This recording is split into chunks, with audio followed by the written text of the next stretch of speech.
It's been 27 years, and it's still remembered as one of the darkest days for local law enforcement. Hank Earl Carr murdered 2 Tampa detectives and a state trooper on this day back in 1998.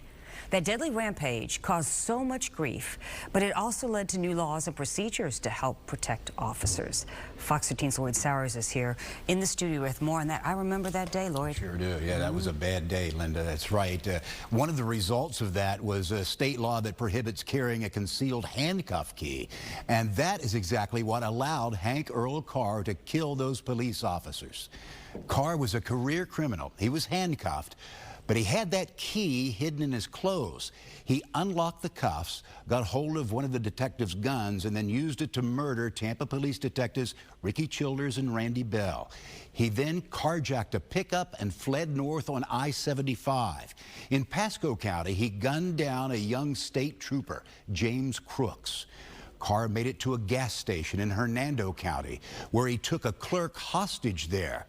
There was a standoff that followed. Finally, as the SWAT team moved in, Hank Earl Carr killed himself. It was a terrible day that none of us will ever forget, especially fellow law enforcement officers who worked with detectives Childers and Bell. You get out there, you do your job, you detach yourself from the emotional side of it until it's over. And then once it's over, then quite a few times we all, as negotiators and other cops, we sat back in the room and cried.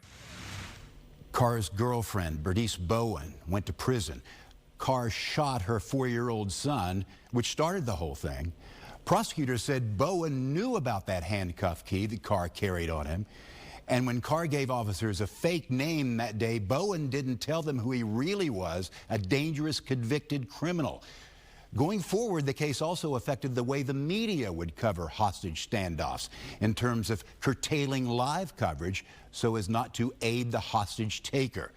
Since then, at Tampa's annual police memorial ceremonies, we have come to know the families left behind by those police officers who were murdered on that dark day.